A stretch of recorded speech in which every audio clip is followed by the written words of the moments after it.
بسم اللہ الرحمن الرحیم. کہتے ہیں جی روزے میں سوئمنگ پول میں نہانا. اگر سوئمنگ پول میں نہاتے ہوئے بغیر ارادے کے حلق میں پانی چلا گیا تو کیا حکم ہے؟ زبیر المعتصم KPK سے.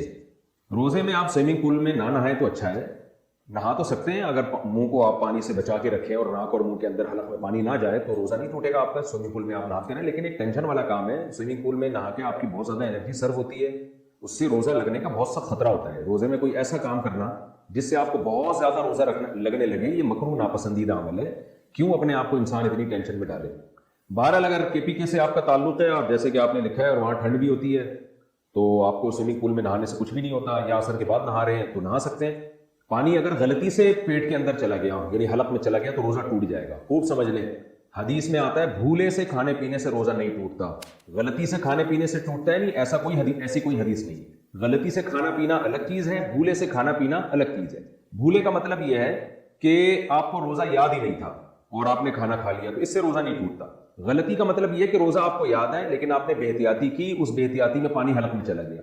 جیسے آپ وضو کے دوران غرارہ کر رہے تھے, آپ کو روزہ یاد بھی ہے, غرارہ کرنا جائز نہیں ہے وضو میں اس لیے کہ خطرہ ہوتا ہے, لیکن آپ فنڈر بنے ہوئے تھے, آپ نے غرارہ کیا کہ میں احتیاط سے کروں گا اور حلق میں پانی نہیں جانے دوں گا, اور پانی حلق میں چلا گیا تو روزہ آپ کا ٹوٹ جائے گا.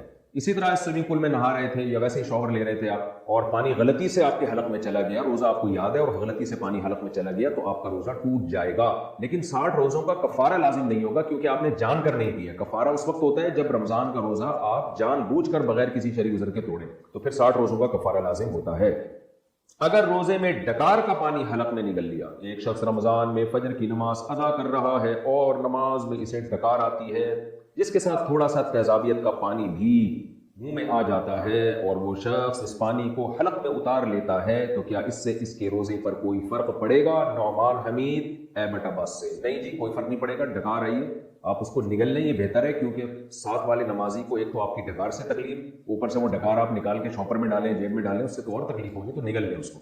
ہاں, روزے میں اگر کسی کو منہ بھر کے الٹی ہوئی, اتنی منہ بھر کے کہ اس کو کنٹرول کرنا ممکن نہیں تھا, اتنی یعنی منہ بھر کے الٹی جسے کہتے ہیں کہ کنٹرول کرنا ناممکن ہو جائے, اتنا منہ بھر گیا, تو ایسی الٹی کو پھر نگلنے سے روزہ ٹوٹ جاتا ہے. یا آپ نے حلق میں انگلی ڈال کر منہ بھر کے الٹی کر لی, خود سے الٹی کی ہے جان بوجھ کر, الٹی بھی تھوڑی سی نہیں ہے, منہ بھر کے ہوئی ہے, تو بھی روزہ ٹوٹ جاتا ہے. یعنی الٹی کی صورت میں 2 صورتوں میں روزہ ٹوٹتا ہے. آپ نے حلق میں انگلی ڈال کے منہ بھر کے خود سے جان بوجھ کر الٹی کی, قدرتی طور پر نہیں آئی, اور الٹی بھی بھرپور طریقے سے ہوئی, تو اس کو آپ نہیں بھی نگلے تو بھی روزہ ٹوٹ جائے گا. دوسری صورت یہ ہے کہ ابکائی یا ڈکار نہیں آئی ہے بلکہ آپ کو قدرتی طور پہ الٹی آئی ہے منہ بھر کے, تو اس سے روزہ نہیں ٹوٹا. لیکن یہ الٹی آپ نگلیں گے تو بہرحال روزہ ٹوٹ جائے گا اگر منہ بھر کے الٹی ہوئی تھی.